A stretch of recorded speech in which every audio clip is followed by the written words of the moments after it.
meillä on joku äänilähde, mikä liikuttaa ilmaa ihan niin kuin fyysisesti. Se aiheuttaa se ilmaan semmoisen niin kuin tietyn aaltomaisen liikkeen, jonka sitten meidän korvat pystyy, niin kuin sen tavallaan äänen paine, kun menee korvissa sisään, niin korvat pystyy sen niin kuin havainnoimaan ja sitten aivot tulkitsee sen sitten, että minkälaista ääntä se on. Ja miten nämä äänilähteet sitten voi olla? Tietysti mitä tahansa. Esimerkiksi pianossa äänilähde on tämmöiset kielet, mitkä tuolla menee, ja sitten kun niitä soitetaan, niin sitten ne kielet aiheuttaa ilmaan tämmöistä pientä värähtelyä, eli sitä aaltoliikettä. Mietitään erilaisia sävelkorkeuksia esimerkiksi, niin me merkitään tätä, tai niin kuin tarkastellaan tätä aaltoliikettä semmoisella termillä, tai semmoista termiä käyttää kuin hertsi. Eli me puhutaan, että kuinka monta hertsiä esimerkiksi on äänen taajuus. Ja se hertsi nyt sitten tarkoittaa sitä, että kuinka monta kertaa se ääniaalto ehtii tapahtua sekunnissa kokonaisuudessa. Eli jos meillä on vaikka 440 hertsiä, niin se kuulostaa tältä.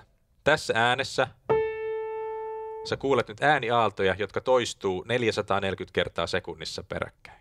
Jos me oltaisiin tämä alempi ääni, toi olisi 220 hertsiä, eli mitä vähemmän meillä ehtii se, tai kuinka niin kuin harvemman kerran se ääniaalto ehtii tapahtua, niin sitä matalempana me se ääni aistitaan. Jossain, missä on tämmöisiä niin matalia äänentaajuuksia, syötetään kovalla voimakkuudella, niin sä tunnet, että sä pystyt ihan niin kuin kropassa tuntemaan sen niin kuin äänen paineen, että kuinka monta kertaa niin kuin se matalat bassotaajuudet esimerkiksi niin kuin menee läpi sun kroppaan, sieltä kuuluu sen tuntuu oikein värisee sun kroppaan. Se on just nimenomaan niitä ääniaaltoja, mitkä menee sun kropan läpi. No, sitten kun ruvetaan pianoa tarkastelemaan, niin me mietitään, että minkälaisia äänentaajuuksia pianosta lähtee. Niin alimmat äänentaajuudet pianosta lähtien on siellä 20-30 hertsin välillä periaatteessa, ainakin teoriassa, kaikissa pianoissa näin ei ikävä kyllä pysty tapahtumaan, mutta ainakin teoriassa noin alimmat sävelet 20-30 hertsin taajuudella, ja sitten täällä ylimpänä on sitten jossain siellä 4000 hertsin alueella. No sitten mietitään sitä, että miten näitä hertsiä niin laitetaan käytäntöön esimerkiksi vireessä. Pianossa on nyt sitten sellainen tilanne, että meillä on useampi kieli, mikä viritetään soimaan samaan taajuuteen. Esimerkiksi tässä, mitä mä oon soittanut, niin meillä on 3 kieltä, jotka me viritetään siihen täsmälleen samaan säveleen. Eli tätä säveltä soittaa 3 kieltä, mitkä on viritetty samaan säveleen. Ja sitten me mennään tänne alaspäin, niin sama juttu jatkuu ja ylöspäin sama. Eli jokaiselle koskettimille meillä on 3 kieltä, mitkä meidän pitää saada soimaan ensinnäkin vireessä keskenään. Ja tämä voi olla tämmöistä niin itsestäänselvääkin juttua tavallaan, mutta tämä on nyt tärkeää, että sä ymmärrät tämän konseptin alusta lähtien oikein hyvin, koska tämä juttu monimutkaistuu aika nopeasti sitten. Eli yksi sävel, kun soittaa edes 440 Hz, niin se kuulostaa tältä. Se viereinen sävel, se on periaatteessa, mä en tiedä miten tässä pianossa, mä en ole testannut, mutta periaatteessa pitäisi olla aika lähellä sitä samaa. Mä en ole tätä hetkeä virittänyt. Eli nyt siinä soi 2 säveltä, mitkä on viritetty 440 Hz. Ne on aika lähellä toisiaan. Sen havainnoi niin kuin samana äänenä, eli ne on vireessä keskenään. Ne on puhtaassa vireessä keskenään. Ja nimenomaan puhtaassa. Eli ne on täsmälleen sama hertsimäärä niissä molemmissa kielissä. No nyt sitten kun ruvetaan miettimään, mitä se epävireisyys sitten on tällaisessa tapauksessa, niin se on sitä, että se toinen kieli on tietysti sanomattakin selvää, se on eri hertsimäärässä kuin se toinen. Otetaan tämä toinen kieli tästä vähän alemmas. Mä viritän sitä vähän alemmas ja sä alat kuulla silloin sellaista pientä sellaista huojuntaa. Se ei ole enää puhdas sävel, sellainen suora sävel, vaan sitä alkaa kuulua sellaista huojuntaa. Puhdas.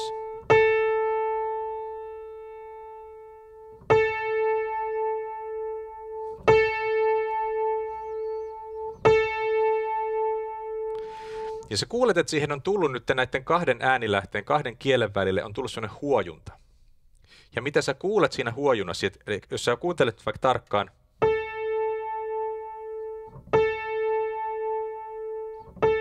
sieltä kuuluu sellainen wow, wow, wow, wow, wow, wow, wow, wow.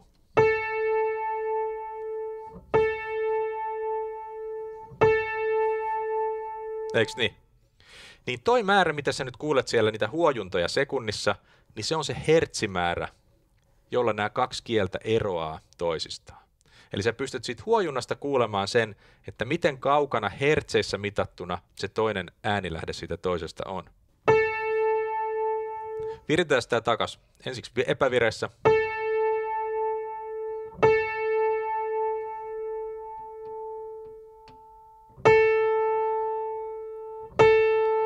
Vireessä.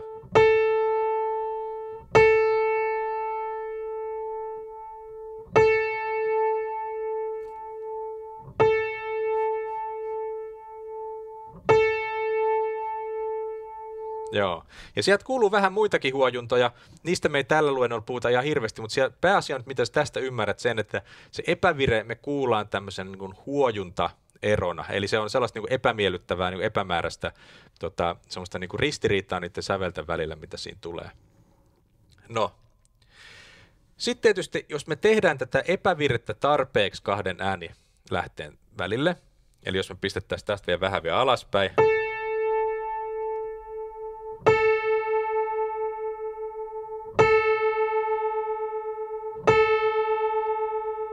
ja nyt se on aika selkeä jo se ero, mikä siellä on.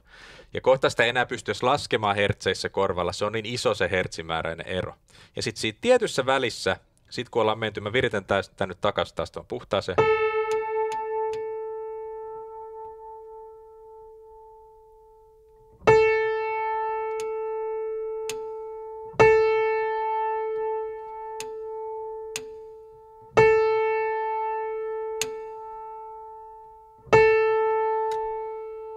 Se on siinä. Niin sitten tässä on tärkeä pointti on se, että nyt sä kuulet tämän tietynlaisen hertsimääräisen eron, sä korva aistii sen epävireenä. Koska se ei osaa niin kuin päättää tavallaan, että kumpi niistä sävelistä on tärkeämpi, joten se kuulee sen, aistii sen tämmöisen niin epävireenä, vähän niin kuin ehkä epämiellyttävänä joltain kannalta katsottuna. Mutta sitten, kun se hertsimäärä kasvaa tarpeeksi isoksi, niin korva ei enää analysoikaan sitä epävireenä, vaan se alkaa hahmottaa sen eri sävelenä. Eli se alkaa hahmottaa yhden epävireisen sävelen sijaan, se alkaa hahmottaa kahta itsenäistä säveltä. Ja sitten me siis voitaisiin se demonstroida silleen, että ajatellaan, että tässä on nyt se puhdas sävel. Nyt jos me ollaan viritetty sitä toista säveltä tarpeeksi alaspäin, niin sittenhän se sävelen paikka siirtyy esimerkiksi tohon viereiseen. Ja sitten taas nämä kaksi säveltä yhdessä, ne kuulostaa vähän niin kuin epävireiseltä, mutta toisaalta ne kuulostaa myös kahdelta itsenäiseltä säveleltä, jotka korva pystyy analysoimaan itsenäisesti. Ja tähän nyt perustuu tämä meidän niin koko 12 sävel järjestelmä, mitä meillä on tässä länsimaisessa musiikissa. Eli jos tässä on 440 hertsiä, niin oktaavi alaspäin olisi puolet siitä hertsimäärästä. Se on niin kuin sama sävel, mutta se on niin kuin vähän se on niin kuin jaettuna puolella. Se kuulostaa samalta säveleltä, mutta vaan alempaa soitettuna. Ja vastaavasti 440 hertsiä, 880 hertsiä. Ja se on myös oktaavi. Eli tämmöinen niin kuin hertsimäärien yksinkertainen tuplaaminen tai jakaminen, niin se aiheuttaa tämmöisen intervallin nimeltä, eli kahden sävelen välisen etäisyyden nimeltä oktaavi. Oktaavi. Oktaavi. Niin länsimäisessä musiikissa niin me ollaan jaettu oktaavin väli 12 erilaiseen tasaisin väliajoin tai tasaisesti symmetrisesti kasvavaan niin kuin sävellä askeleisiin. Y, K, K, N, V, Q, C, 8, 9, 10, 11, 12. Ja sitten me ollaan siinä tavallaan se alkuperäisessä sävelessä. Eli meillä on 12 erilaista säveltä, josta meidän länsimäinen musiikki koostuu. Ja nyt me ollaan keskusteltu siitä, että mitä tarkoittaa vire niin kuin yhden sävelen kontekstissa. Eli se, että me voidaan se vire hahmottaa niin kuin semmoisena yhtenä sävelmassana, mikä soi epävireisesti, tai sitten jos se epävireisyys kasvaa tarpeeksi suureksi, niin sitten me aletaan hahmottaa kaksi itsenäistä säveltä. Ja nyt seuraavaksi puhutaan sitten siitä, että kun me ollaan päästy tähän oktaavin konseptiin ja huomattu, että länsimainen musiikki koostuu näistä 12 sävelestä, niin nyt me ruvetaan sitten miettimään, että miten me saataisiin viritettyä nämä 12 säveltä tasaisesti keskenään hyvään vireeseen. koska se ei ole aivan niin kuin semmoinen matemaattisesti helppo yhtälö toteuttaa. Ja nyt seuraavaksi mä demonstroin sen, että miten se tapahtuu, käyttäen pianoa apuvälineenä. Nyt meidän täytyy tutustua aika semmoiseen mielenkiintoiseen ilmiöön, joka liittyy tähän pianon virittämiseen ja kaikkien muiden instrumenttien virittämiseen todella olennaisesti. Eli tutustutaan semmoiseen termiin kuin yläsävelsarja. Pianossa me käytetään vähän eri termiä, osasävelsarja, mutta älä anna sen hämätä. Mä puhun nyt yläsävelsarjasta, koska se on tavallaan semmoinen ehkä vähän yleisempi termi. Ja yläsävelsarja tarkoittaa sitä, että jokaisessa luonnollisessa äänilähteessä, tämä ei päde, jos sä teet esimerkiksi tietokoneella musiikkia, teet siellä jotain tämmöisiä tietokoneella tuotettuja tietyn tyyppisiä, esimerkiksi siniaaltoja tai jotain tämmöisiä syntikan aivan spesiaalijuttuja, niin se ei välttämättä päde niihin, mutta jos sulla on luonnollinen äänilähde, esimerkiksi kurkku, kitaran kielet tai joku torvi, niin kaikki nämä äänilähteet, mitkä on niin sanotusti luonnollisia, niin äänifysiikan yksi totuus on se, että sen lisäksi, että se äänilähde tuottaa sitä niin sanottua perusääntä, niin se tuottaa myös tietynlaisen yläsävelsarjan, joka tarkoittaa sitä, että kun me esimerkiksi nyt painetaan pianon koskettimistosta joku sävel alas, niin me aistitaan se. Nyt tämä on semmoinen, mitä on ehkä vähän vaikea uskoa, ainakin mulla itsellä oli silloin, kun mä rupesin näitä juttuja miettimään, niin tämä oli vähän semmoinen, että mä en oikein niin kuin aluksi edes uskonut, että tämä on niin kuin totta, mutta tämä on totta, mä yritän sen demonstroida. Eli kun me painetaan yksi sävel alas, niin me ei oikeasti kuulla vain yhtä säveltä, sitä säveltä, minkä sä nyt ajattelet, että olisi vaikka F. Vaan me kuullaan lukematon määrä muita säveliä, mitkä on matemaattisessa suhteessa tähän F-säveleen. Ja tämä perustuu nyt siihen, että kun me esimerkiksi soitetaan pianon kieltä, ajatellaan, että tässä on pianon kielen pituus, niin kun me tuolla pianon vasaralla saadaan se pianon kieli soimaan, niin tämä kieli alkaa koko pituudeltaan tehdä tätä niin kuin ääniaaltoa, muodostaa ilmaan. Ja se on, sanotaan vaikka, että se olisi 100 Hz nyt se koko pituudella tapahtuva kielen värähtely. Ja se me kuullaan 100 Hz äänenä, mikä tapahtuu näin, se koko pituuden ääni. Okei. No, mutta sitten se seuraava juttu, mitä tässä tapahtuu, on, että sillä hetkellä, kun se kieli värähtelee, alkaa soida, niin se soi samaan aikaan myös puolikkaina osina. Eli sinne syntyy, jos me katsottaisiin sitä graafisesti, niin me syntyy yksi aalto, mikä tapahtuu koko pituudelta, ja sitten meillä tapahtuu myös 2 itsenäistä ääniaaltoa, mitkä johtuu siitä, että tämä kieli värähtelee myös puoliksi. Ja näistä itsenäisistä paloista, jos tämä on 100 Hz, energia jakautuu puoliksi, taajuus kasvaa kaksinkertaiseksi. Eli nämä 2 itsenäistä palasta siitä tai osaa siitä kielestä resonoi 200 Hz taajuudella, jos se alkuperäinen se koko pituus on 100 Hz. Eli 100 Hz, 200 Hz. Ne äänet me kuullaan sieltä. Mutta se ei lopu siihen. Sitten se kieli resonoi myös 3 osana. Ja arvatko, mikä hertsimäärä niistä tulee? Taas sieltä tulee 1 satanen lisää. Eli 3 osaa, yksi pitkä osa 100 Hz, 2 osaa 200 Hz, 3 osaa 300 Hz, 4 osana 400 Hz, 5 osana 500 Hz ja niin eteenpäin. Eli jokaiseen luonnolliseen äänilähteeseen, kun se soi, niin siihen kuuluu se perusääni ja sitten yläsävelsarja, mikä on äänifysikaalinen fakta, mitä me ei voida kiertää muuten kuin sitten tietoteknisillä vekottimilla. Kokeillaan saada tästä pianosta kuulumaan ne osasävelet tai ne yläsävelet. Eli mä nostan tuolta yhden sammuttajan irti painamalla esimerkiksi tuon ala F:n tuolta hiljaa pohjaan, siitä ei kuulu nyt ääntä vielä ollenkaan. Ja sitten mä alan naputella täältä erilaisia säveliä täältä ylempää. Ja tietysti jos mä esimerkiksi tästä naputan tämän ylemmän F:n ja päästän sen vapaaksi,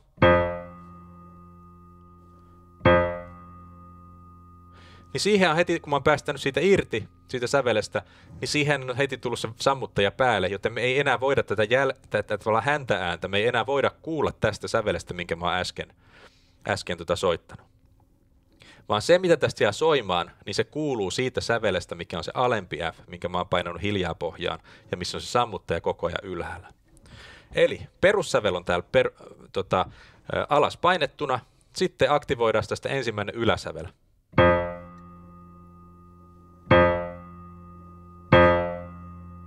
Aktivoidaan seuraava yläsävel.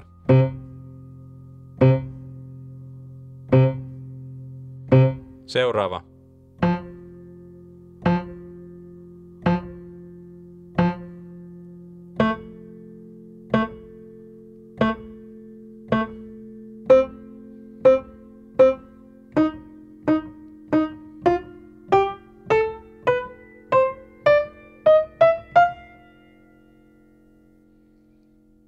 Eli nämä kaikki sävelet, mitä sieltä, kokeillaan vaikka jostain toista, se vähän vaihtelee pianosta ja vireistä riippuen, että miten nämä niin aktivoituu. Kokeillaan vaikka tuosta D-stä lähtien samat, tai ota C. Nyt täällä on ala C painettuna alas, ja nyt mä koitan aktivoida siihen yläsävelet.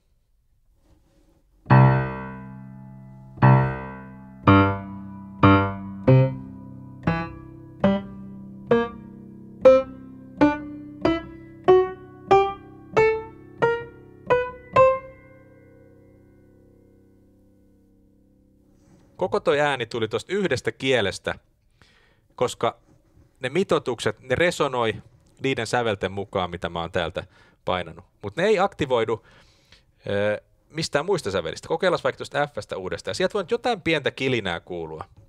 Et jos ei sulla on harjantunut korva, niin sä ehkä ajattelet, että kuuluuhan sieltä muitakin ääniä.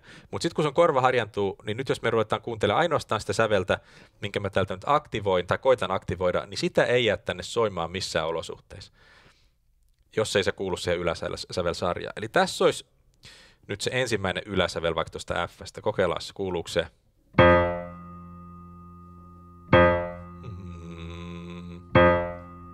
Kuuluu.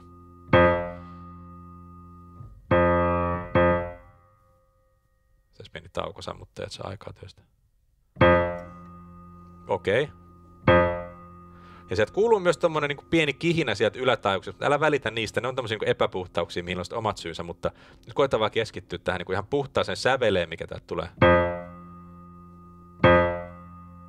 Sieltä kuuluu toi. Eikö kuulu? No sit kokeillaan ihan sen viereinen E. Teorian mukaan sitä Etä ei pitäisi pystyä aktivoimaan tästä tämän alemman F-sävelen kieleen, koska se ei ole osa sitä yläsävelsarjaa. Kokeillaan. Se ei aktivoidu. Sen sijaan toi jää soimaan. Verrattuna.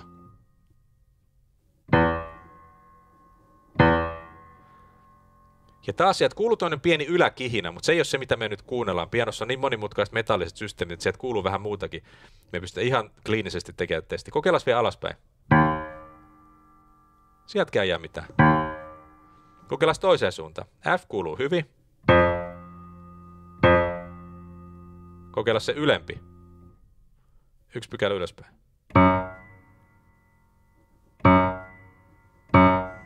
Ei kuulu mitään. Sen sijaan. Se rupeaa heti kuuluu. Otetaan toinen yläsävel ja kokeillaan sen viereisiä säveliä. Pitääkö teoria edelleen paikkansa? Eli seuraava kuuluu tästä aika hyvinkin. Eikö kuulu? Yes. Kokeilla sitä 1 pykälä alempi. Se ei kuulu yläsävelsarjaan tänne alemmalle F:lle, joten teorian mukaan sen ei pitäisi kuulua myöskään nyt. Ei kuulu. Sieltä kuuluu jotain muuta pörinää, mutta sitä varsinaista säveltä siitä ei kuulu. Eikä myöskään pykälä ylöspäin.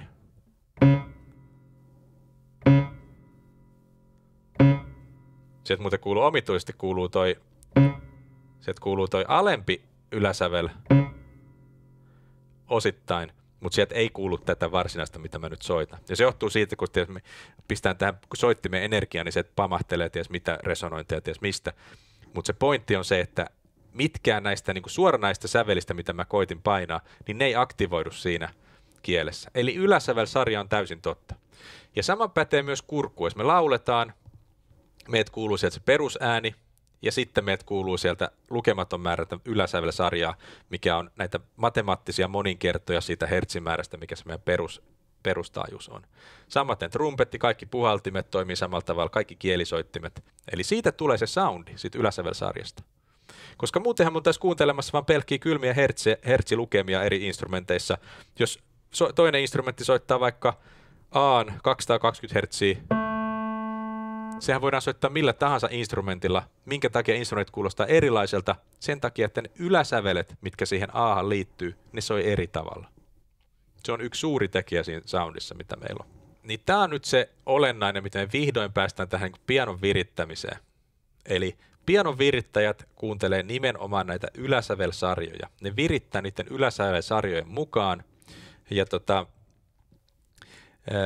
ei niinkään välttämättä aina kuuntele sitä niin kuin suoraan sitä perusääntä, että miten se on, vaan ne kuuntelee sitä yläsävelsarjaa ja virittää niiden mukaan. Mitä tämä nyt käytännössä tarkoittaa, niin se käydään nyt seuraavaksi läpi. Ja nyt me ollaan siirtymässä siihen, että miten me viritetään kahta eri taajuudella toimivaa niin kuin itsenäistä säveltä, jotka on tavallaan tarpeeksi pitkällä epävireissä, jotta korva pystyy hahmottamaan ne itsenäissävelinä, niin miten me suhtaudutaan niin kuin näiden virittämiseen. Karkeasti ottaen homma menee silleen, että me otetaan ensiksi niin sanottu lähtösävel, joka on yleensä tämä A tässä pianon keskialueella. Eli yksiviivainen A. Ja sen hertsimääräksi me otetaan joko 440 hertsiä tai 442 hertsiä tai sitten joissain tapauksessa jopa joku muu lukema, mutta kuitenkin siellä 440 hujakoilla yleensä me pyritään olemaan sen A:n kanssa. Se on semmoinen standardi, mikä on niin kuin maailmanlaajuinen. Vähän maista riippuu, mutta niin kuin siellä päin se suurin piirtein on. Ei puhuta enempää siitä, minkä takia käyttäisi muita, mutta siellä sanotaan, että se on 440 hertsiä. Ja sen me otetaan nyt jostain laitteesta. Esimerkiksi ihan applikaatiosta, joka kykenee tuottamaan kyseessä lukema. Sitten me kuunnellaan sitä ja saadaan sinne se. Mä en tee sit nyt ihan täysin tarkkaa, koska se ei ole niin kuin tarkoituksenmukaista. Nyt mä käyn nopeasti läpi, mikä se idea on. Ja se on nyt, se sattuu olemaan siinä suurin piirtein. Jos ei se olisi, niin sitten me kuunneltaisiin ja viritettäisiin ja saataisiin se 440 hertsiä. No sitten meillä alkaa niin sanottu jako. Eli pianon alue tai työvaiheet jaetaan erilaisiin osiin, jotta me pystytään hahmottamaan ja niin kuin hallitsemaan sitä viritysprosessia. Ja ensimmäinen vaihe siitä on tämä äänen ottaminen ja jaon tekeminen. Ja jako tarkoittaa sitä, että me mennään tästä A:sta sit alaspäin ja sitten saadaan niin kuin tämä keskialue tästä ensiksi viritettyä kuntoon. Että kaikki intervallit, eli intervalli tarkoittaa kahden sävelen välistä etäisyyttä, kaikki intervallit saadaan soimaan niin kuin me halutaan. Sitten kun me ollaan tyytyväisiä siihen, sen jälkeen me siirrytään sitten tänne bassoalueelle, tehdään se, tavallaan kopioidaan tämä keskialue aina alueittain tänne, ja sitten me mennään ylöspäin, kopioidaan tänne yläpuolelle tämä, ja sitten sen jälkeen me ollaan valmiita. Nyt sitten tarkastellaan näitä intervallien viritystapoja ensin, kun me ruvetaan jakoa tekemään. Hyvä paikka siihen aukeaa heti tässä ensimmäisen sävelen kohdalla, tai oikeastaan toisen sävelen kohdalla. Eli ensimmäinen sävel on nyt paikallaan, siihen me ollaan tyytyväisiä. Ja sitten me mennään tänne alempaan säveleen, eli oktaavi alempaan A:han. Ja nyt meidän pitäisi saada tästä nyt lähtökohtaisesti puhdas. Tai ihan pikkusen leveä. Ja mitä tämä tarkoittaa, tämä leveä? Niin se tarkoittaa sitä, että me voidaan näitä, nyt kun me ruvetaan virittää intervalleja, niin voidaan virittää ne joko ihan matemaattisesti tasoihin, eli että ne on aivan puhtaat, tai sitten me voidaan virittää ne hieman, jos tässä on nyt se, sanotaan, että tässä on se puhdas viritys, tai sitten me voidaan virittää ne hieman kapeiksi tai hieman leveiksi. Ja nyt pianon virityksessä on erittäin tärkeää, että me ollaan tietoisia siitä, että mitkä intervallit me viritetään hieman leveiksi ja mitkä hieman kapeiksi ja mitkä voi olla melko lailla puhtaita, koska, yllätys, yllätys, pianon vireessä, eli siinä kun sä kuuntelet mitä tahansa pianoa, mikä on hyvin viritetty, vaikka se olisi kuinka hyvin viritetty, tai nimenomaan sen takia, että se on hyvin viritetty, niin mikään intervalli siinä pianossa ei ole täysin puhdas. No miten me sitten viritään leveä oktaavi tai suppea oktaavi? Niin nyt huomataan tässä ensiksi, että miltä se puhdas nyt sitten ensin kuulostaa. Otetaan tästä nyt, tämä taitaa olla itse asiassa aika puhdas tällä hetkellä.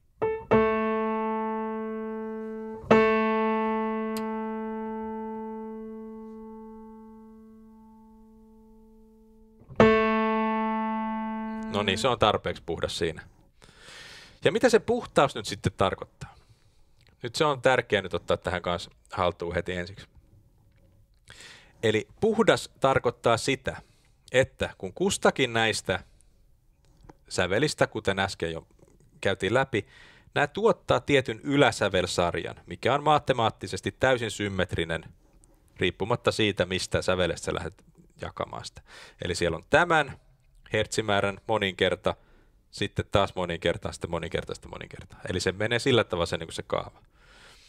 Niin nyt kun me haetaan sitten puhdasta intervallia, niin me koitetaan virittää ne kaksi säveltä sillä tavalla, että siltä osin, kun niiden yläsävelsarjat, jos niillä on yhteisiä säveliä siellä yläsävelsarjassa, niin ne kaikki yläsävelsarjat osuu, kun nakutettu yksi. Niin silloin korva aistii sen, että ne on se on puhdas intervalli.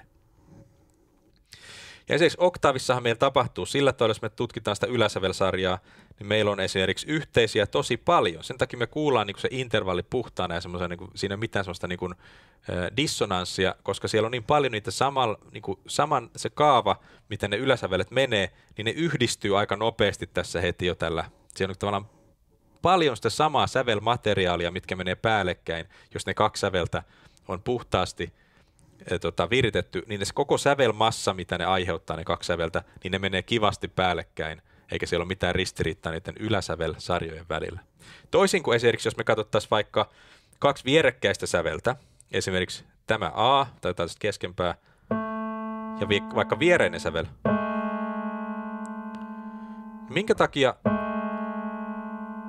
minkä takia me aistitaan, että toi on tuollainen dissonanssisoundi?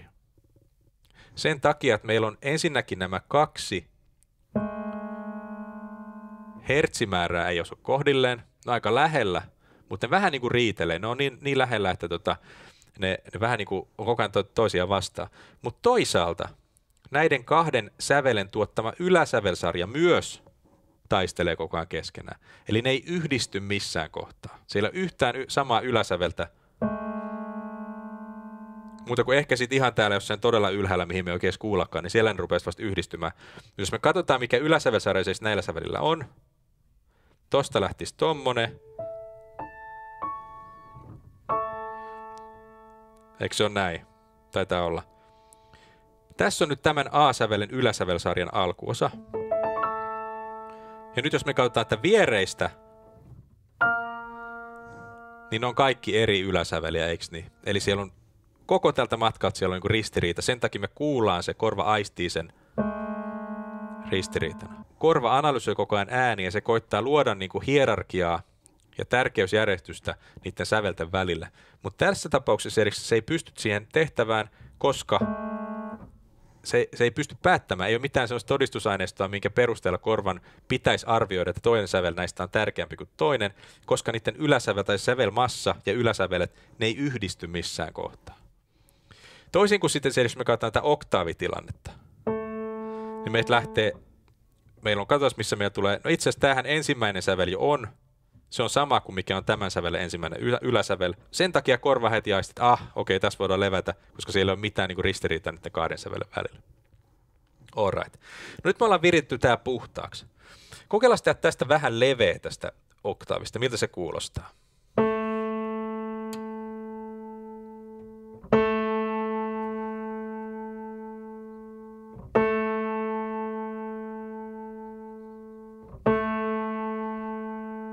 Kuulet se joku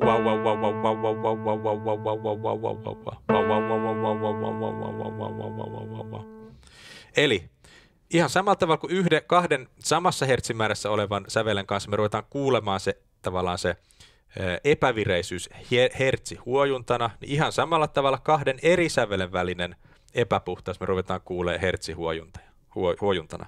Ja me voidaan tämä epävireisyys rakentaa siis intervalleihin joko leventämällä intervallia, silloin se soi epäviräisesti leveänä, tai sitten me voidaan kaventaa sitä, jolloin se epävireisyys siirtyy sinne sisäpuolelle.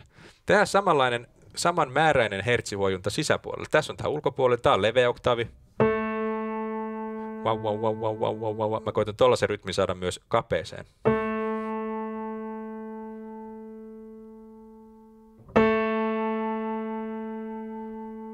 Tai vähän hitaan. Wow, wow, wow, wow, wow, wow, wow.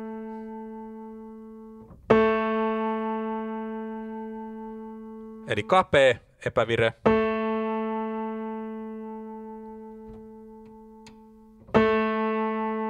Leveä epävire.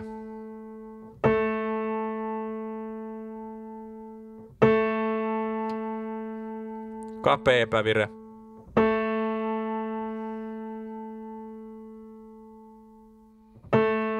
Leveä epävire. Eli nyt tämä huomio tästä, pidät vaan sen mielessä, että me voidaan virittää intervalleja joko leveiksi tai kapeiksi tai puhtaiksi. Ja tästä oktaavista esimerkiksi me halutaan nyt sitten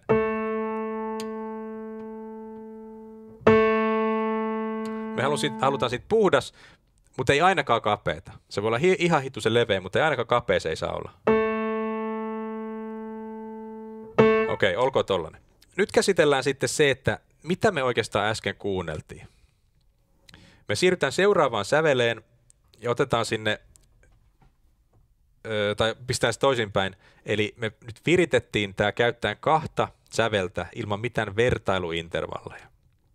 Jos me halutaan olla supertarkkoja sen puhtauden kanssa ja sen, että kuinka paljon sitä epävireyttä me viritetään siihen intervallin sisään joko leveästi tai kapeasti, niin me käytetään niin sanottuja kontrolli, tai ei niiden itse asiassa ei ole kontrolli-intervallit, mutta käytetään tällaisia niin kuin apuintervalleja. Nyt mennään tästä suuri terssi alaspäin. Sä et välttämättä tiedä, mitkä on intervallien nimet, se on ihan okei. Mä käytän näitä termejä kuitenkin, sä ymmärrät, mistä on kyse. Eli tällainen intervalli on suuri terssi, F:stä A:han. Ja nyt sitten katsotaan, että minkälaisia yhteisiä yläsäveliä me voidaan löytää sekä tältä F:ltä, eli pieneltä F:ltä, pieneltä A:lta ja yksiviivaiselta A:lta. Ja kun me löydetään se yhteinen yläsävel, mikä näillä on, niin sitä apuna käyttäen me voidaan virittää intervalleja ihan supertarkasti, ja tätä pianovirittäjät tekee aamusta iltaan. Ja nyt meidän täytyy vähän analysoida ensiksi, eli katsotaan minkälainen yläsävelsarja on F:llä esimerkiksi. Se alkaisi tosta, sitten se menisi tonne, ja sitten se menisi tonne, ja sitten tuolta me löydetään, tämä ei ole yhteinen kaikilla, tämä ei ole yhteinen kaikilla, tämä ei ole yhteinen kaikilla, mutta tämä on yhteinen kaikilla. Tämä on meidän ensimmäinen yhteinen vahva, tämmöinen yhteinen ja vahva yläsävel näiden kaikkien kolmen sävelten kesken. Eli nyt me voidaan virittää nämä sävelet suhteessa sillä tavalla, että kun me soitetaan ne yhtä aikaa, niin näiden kaikkien sävelten tuottama tämä yhteinen yläsävel on vireessä. Kokeillaan, mitä se tarkoittaa.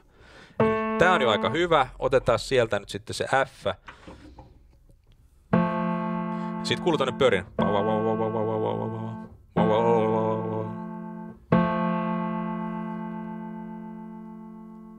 Se on nyt vähän leveä. Otetaan sitten puhdas.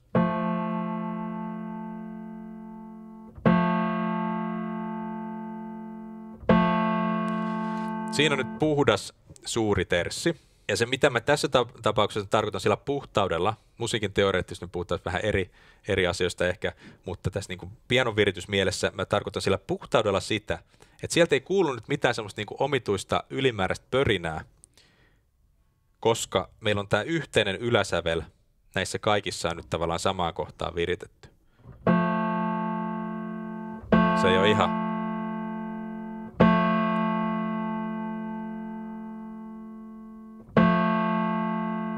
No se on tarpeeksi.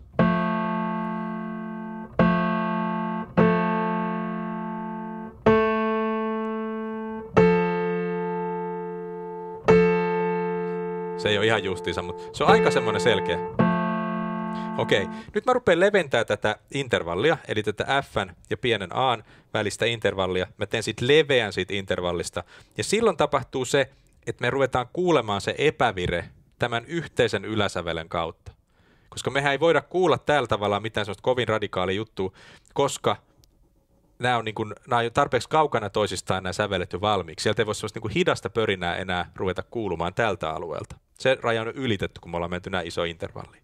Mutta sen sijaan tämä rupeaa nyt sitten tämä yhteinen yläsävel, mikä on tällä hetkellä täysin samassa, ainakin melko lailla täysin samassa kaikkien näiden 3 sävelten kesken, niin tämä yhteinen yläsävel alkaa nyt sitten siellä tuottamaan sitä semmoista niin kuin pulssia siihen, eli sitä huojuntaa. Katsotaan, miten se tapahtuu. Sä rupeat kuulemaan sieltä kohta sitä.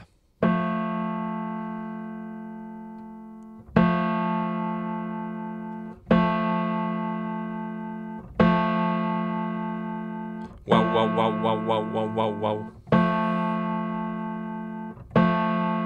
Tehdään puhdas takas.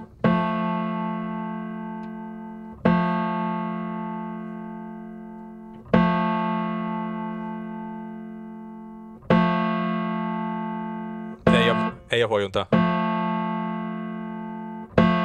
Sitten tehdään takas.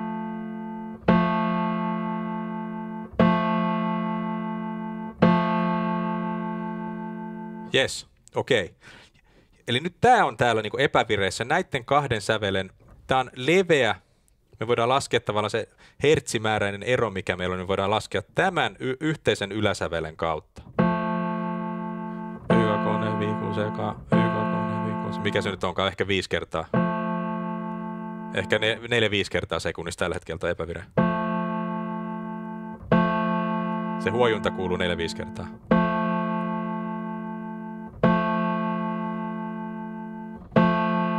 Tämähän meillä on nyt lukittu, tätä me ei haluta enää muuttaa, mutta nyt jos me haluttaisiin tämän alemman A:n kanssa nyt pelata, niin eka me otettaisiin tavallaan se mallihuojunta tehtäisiin tähän 1-vaseen A:han ja pieneen F:ään.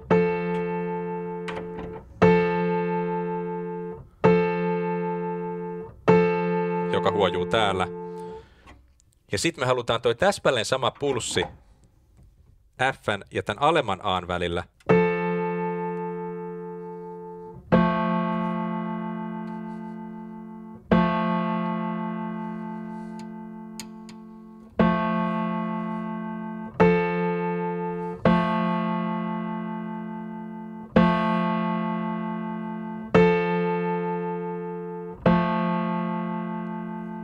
No niin, se on tarpeeksi lähellä.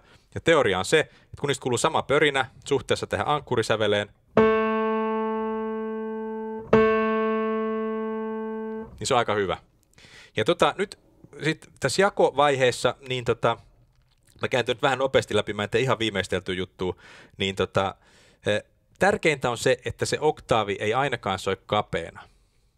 Ja se pitäisi soida ihan vähän leveänä. Silloin me saadaan se, niin kuin jako menee hyvin. Katsotaan, mikä tähän on syynä. Tämä on tämmöistä niin kuin omituista höpötystä tietysti, jos ei niin kuin tiedä, mikä se taustalla oleva syy on. Tehdään silleen, että mä nyt jaan tähän nyt nopeasti suurin piirtein puhtaina intervalleina kaikki, mitä meillä on tässä nyt tällä alueella, mitä intervalleja on. Ja katsotaan, minkälainen soundi me saadaan sitä aikaiseksi. Törmätäänkö me johonkin ongelmiin? Onko se niin kuin matemaattisesti mahdollista tehdä tämmöistä niin kuin täysin puhdasta soundia? Eli meillä on tää on nyt puhdas. Sitten me lähdettäisiin terssillä alaspäin, eli meillä on tää on se alue, mitä me nyt halutaan jakaa. Ja mä suhteutan ne aina näihin edellä viritettyihin säveliin. Eli nyt mä tekisin sitten tästä F:stä puhtaan suhteessa tähän edelliseen A:han. Nyt sieltä kuuluu pörinä.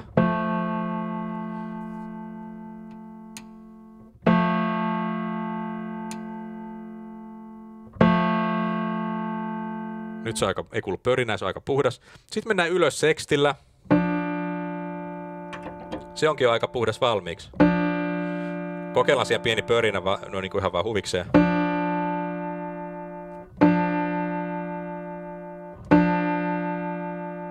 Wow. Ei, me ei haluta, toi olisi leveänä. Me halutaan nyt puhdas.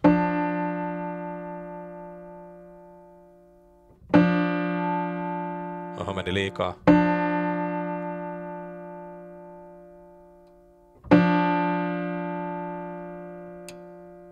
Se on hyvä. Sitten mennään alas taas terssillä, isolla terssillä. Sieltä kuuluu aika kova pörinä. Wow.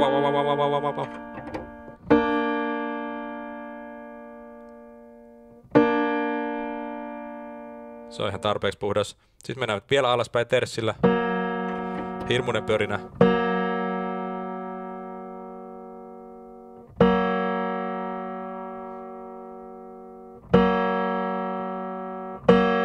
Sitten mennään taas sekstillä ylöspäin, tehdään siitä puhdas.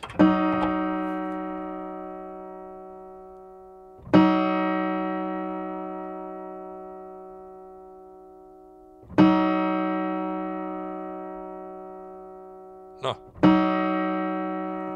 Siinä. Sitten mennään terssillä alaspäin.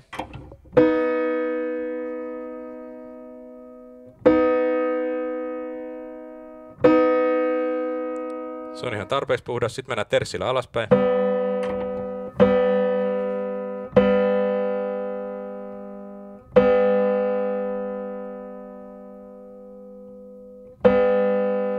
Okei, nyt me ollaan tultu tähän G:lle asti. Me ollaan nyt ylempiä käyty vielä, mutta me ollaan tullut puhtaalta intervalleilla. Nyt ollaan tähän G:lle asti tullut käyttämään tätä jakokaavaa. Mikä ongelma tässä on? Puhdas, puhdas, puhdas, puhdas, puhdas, puhdas, puhdas, puhdas. Okei, kuulostaa ihan hyvältä. Ei mitään ongelmaa. Mutta nyt mietitään sitten, jos me tätä G:tä verrataankin yhtäkkiä tähän, niin kuin musiikissa meidän pitää käyttää monenlaisia intervalleja, niin verrataan tätä G:tä nyt tähän D:hen, mikä me ollaan tämän kaavan mukaan tuolla alkupuolella viritetty. Kuulostaako tämä hyvältä?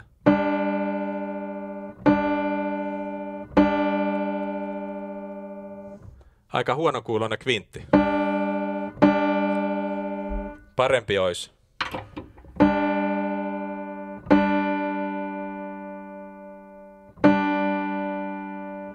Eiks niin, joku tommonen? Eikä?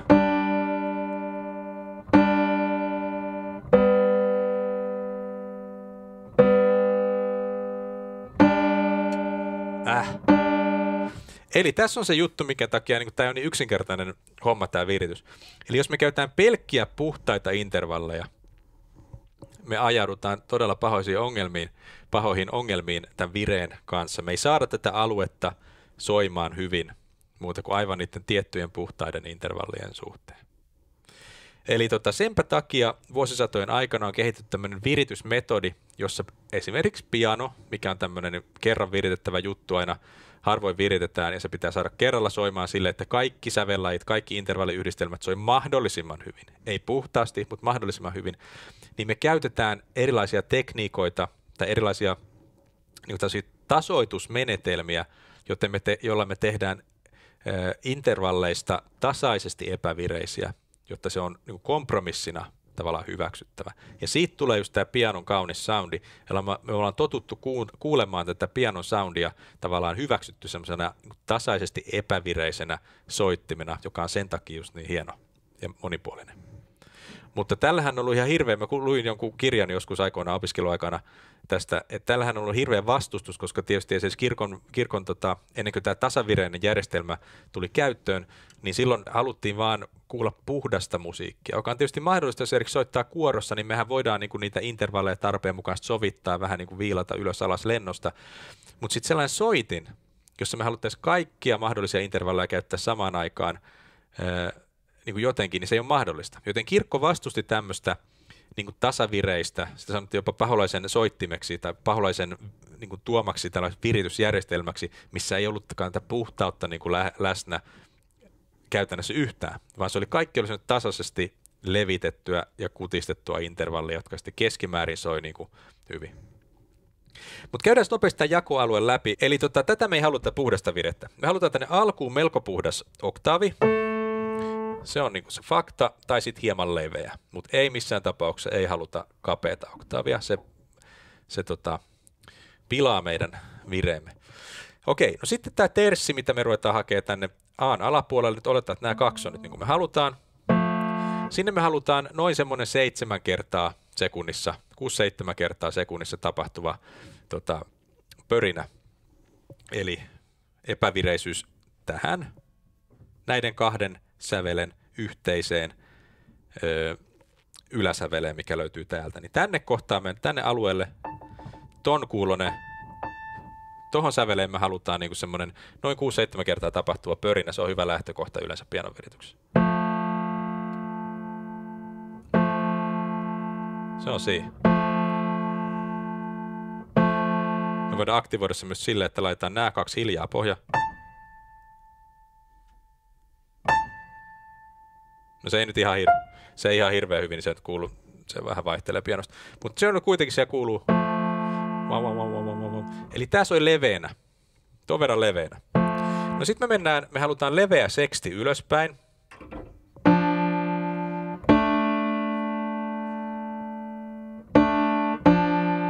Se on siinä. Ja se on vähän nopeampi kuin tämä edellinen. Se ei ole. Taas puhdas. Me halutaan semmoinen vähän nopeampi kuin se edellinen terssi. Ja sitten me voidaan ruveta täältä ja kuuntelemaan kvarttia vasten, kun se on viritetty kanssa täällä tämä A. Me voidaan ruveta sitten käyttää myös muita intervalleja, mutta mennään nyt vähän nopeammin ja mennä semmoinen niin kuin syväluotaavasti tätä läpi. Koska tämä on pitkä prosessi. Että se pitää sanoa, että tämähän ei ole mikään toinen pianon virityksen. Kukaan ei tule pianon virittäjäksi tätä videoa katsomalla, mutta se vähän niin kuin avaat sitä maailmaa, että mitä täällä tapahtuu.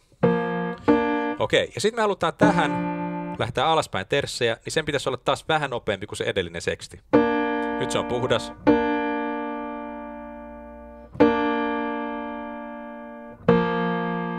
Vahvistetaan tuolta. Okei, ja sitten halutaan mennä vielä terssi alaspäin, ja sitten me verrataankin siihen edelliseen terssiin, mikä me ollaan viritetty jo täällä, ja sen pitäisi olla vähän nopeampi kuin se alkuperäinen terssi, mitä me ollaan täällä viritetty. Okei, ei se äsken. Sieltä kuuluu pörinä. Mutta se soi tällä hetkellä kapeana. Me ei haluta sitä pörinää sinne kapealle puolelle, vaan me halutaan sen leveälle puolelle. Eli ensiksi tasoitetaan puhtaaksi. Ja sitten yli. Sitten verrataan.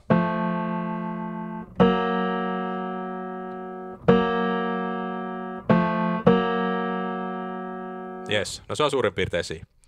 Leveänä soiva terssi. Isot terssit soi aina leveinä tasavireisessä järjestelmässä. No sitten mennään taas sekstillä ylöspäin, suuri seksti, ja senkin me halutaan, että se soi leveänä. Se soi nyt vähän liiankin leveänä. Rauhoitetaan. Ja sitten me verrataan siihen edelliseen sekstiin, mikä meillä on siellä valmiina.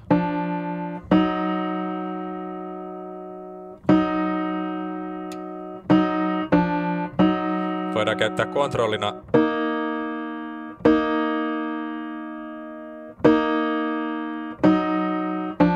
myös näitä kvarttia, mikä täällä on äsken viritetty toi B tuolla, mutta ne on advanced juttuja. No sitten, taas mennään alaspäin terssillä. Se soi nyt tällä hetkellä kapeana. Tasoitetaan, mennään yli.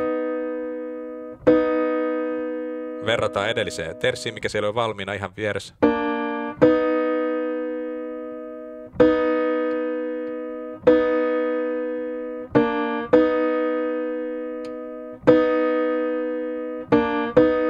Jes, voidaan hakea varmistusta kvartista, mikä on valmiina. Vähän rauhoita.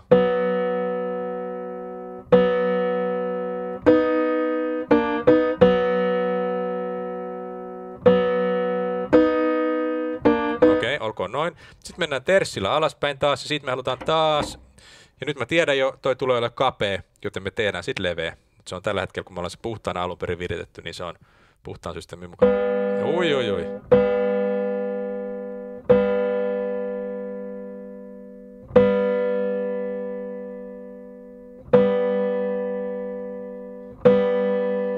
Jes, ja sitten verrataan edelliseen. Ehkä vähän kiireinen. Okei, ja nyt tämä ei välttämättä vielä ihan täydellinen. Sitten mä käyn läpi sitä lisää tarkemmin, mutta tässä on pikaviritys. Ja nyt testataan, miten tämä G soi tämän D:n kanssa. Itse asiassa ei ole hirveän hyvä.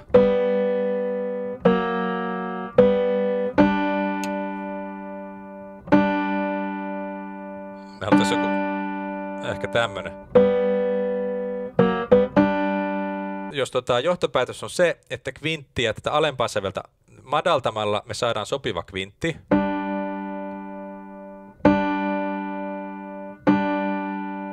Niin se tarkoittaa sitä, että ensinnäkin mennään takaspäin, mä ajatellaan, että meidän pitäisi kaikki sävelet saada nyt soimaan vähän matalammalla, joten mä lähtisin takas tähän aloitusterssiin, tekisin siitä ehkä vähän nopeamman. Kokeillaan. Sitten ihan vähän pistää siellä kierroksia lisää.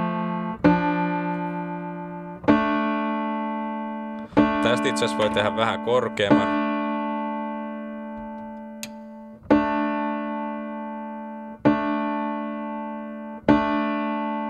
Tämä saattoi jo ratkaista paljon, koska nyt me lähti alusta uudestaan ja nyt mä huomasin, että toisella arvioinnilla niin mä olisin voinut tätä D-tä nostaa vähän, niin silloinhan se olisi tätä meidän lopullista kvinttiäkin tässä vähän nostanut tai leventänyt.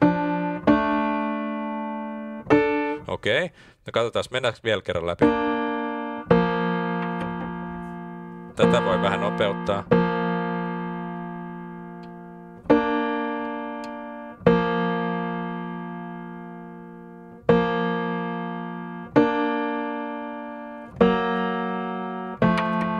Verrataan. Vähän voi nopeuttaa.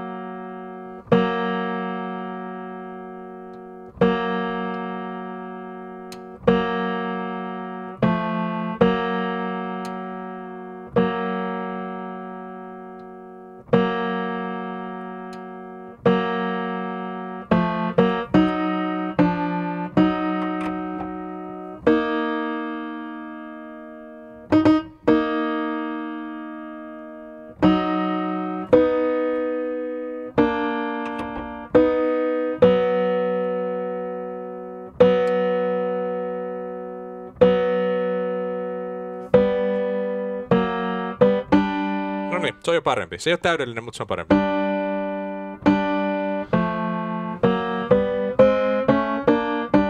Okei. Sitten mä kävisin uudestaan tämän läpi tohon asti, ja sitten kun mä olisin tyytyväinen tähän lukkoon tavallaan, mikä meillä on tämä vertailu, tai mulla ensimmäinen vertailu on iso vertailu on tämän G ja D välillä. Jos me ollaan saatu siihen mennessä kaikki intervallit toimii, niin sitten todennäköisesti aika helppo se loppukin tehdä. Eli sitten verrataan taas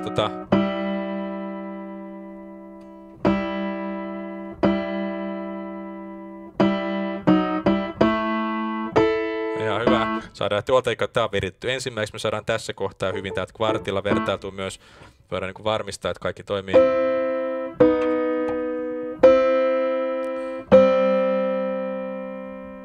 Ehkä vähän.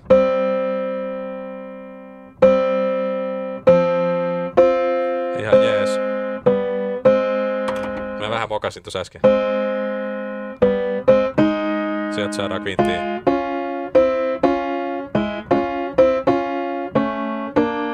Se on pikaviritys.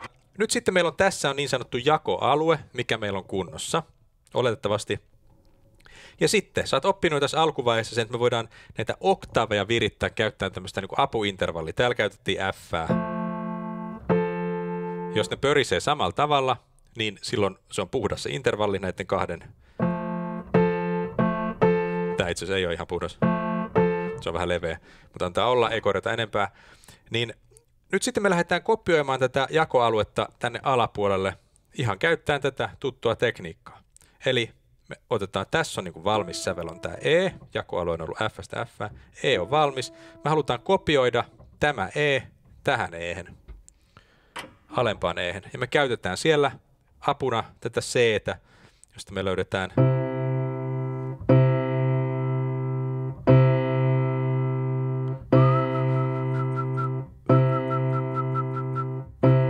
sieltä kuuluu tommonen pörinä, sillä on väli kuinka nopea se on, kunhan se on semmonen niinku sopiva, että sä pystyt laskemaan sen hyvin.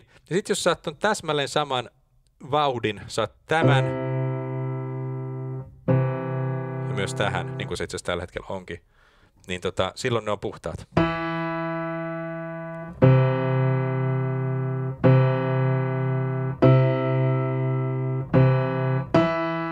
Se on hyvä. Ja sitten mennään taas eteenpäin, käytetään tuolta aika apuintervalli. Tää on vähän hitaampi. Eli se on nyt vähän turhan leveä. Nostetaan. Sitä voisi vähän vielä viilaa, mutta ei jaksa nyt. No sit mennään eteenpäin. Ja niin edespäin. Ja niin edespäin. Ja nyt sitten käytetään siellä sit myös muitakin tekniikoita, mutta tämä on se niinku periaate, että näitä oktaaveja vertailen, sitten me kopioidaan tätä aluetta tänne oktaavi kerrallaan tuonne alaspäin, kunnes on sitten siellä on kaikki valmista. No sitten tehdään sama juttu ylöspäin, meillä on ollut tässä on, jakoalue on tässä, niin sitten lähdetään tästä kopioimaan tämä sävel. Esimerkiksi tohon, tätä ei ole vielä viritetty, tämä on viritetty. Tämä on vähän hidas.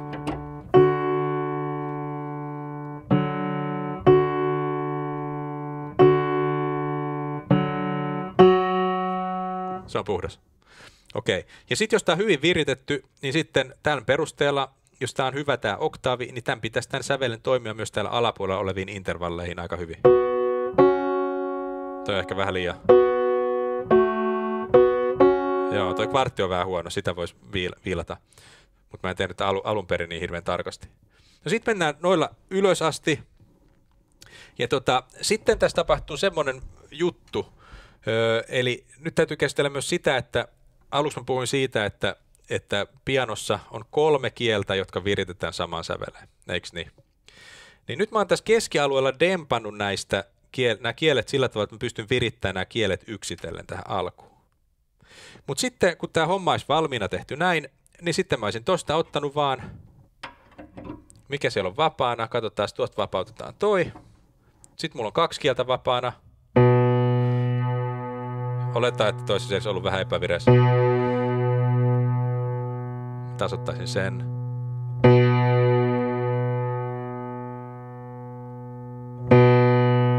Sitten vapauttaisin kielen lisää. Oletaan, että se olisi vähän vireessä.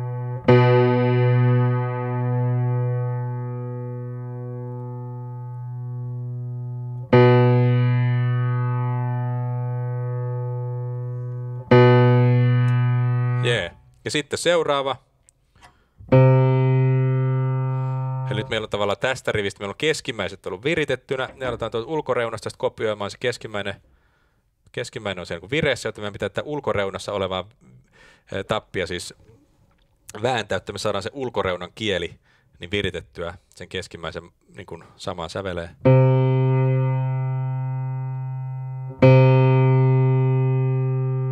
Se on aika hyvä.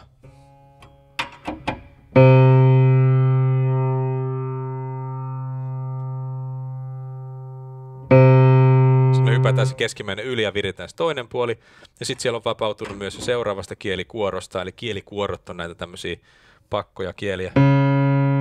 Ja niin edespäin, sitten virittäisi se.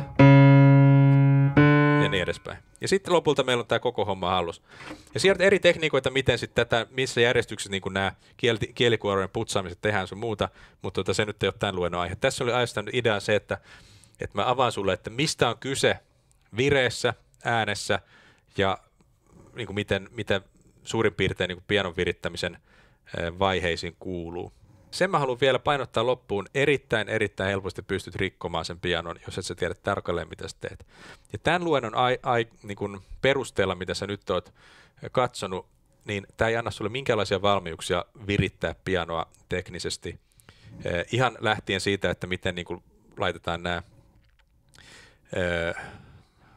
tämä nauha tonne kielien väliin. Se vaatii oman tekniikkansa, tai sä saatat rikkoa sen pianon, usko tai älä. Näyttää yksinkertaisesti, mutta ei sitä välttämättä ole. Ja sitten myös tämä virityskammen kääntäminen, niin siihen on aivan oma tekniikkaansa. Jos et sä tiedä sitä tarkkaan, saat vaikka katkaista tämän viritystapin. Ja toisaalta sä saat katkaista kielen. Ja sitten aivan varmasti mitä tapahtuu, kun sä rupeat ekoikertoja virittämään, niin sä saat sun pianosi erittäin pahaan epävireeseen, mikä ei tule sun taidoilla kyllä ikävä kyllä niin kuin viritetyksi. Muuta mulla ei taida tästä nyt olla. Ei muuta kuin hyvää viikon jatkoa ja tosi kiva, että katsoit tämän luennon. Toivottavasti tästä tuli ideoita ja ajatuksia herätti. Ja toivottavasti sä löysit tästä nyt jotain semmoista niin kuin näkökulmaa ääneen ja vireeseen, koska ei täällä oikein muuta pointtia tällä videolla olekaan. Okei, tsemppii kaikille ja nähdään taas.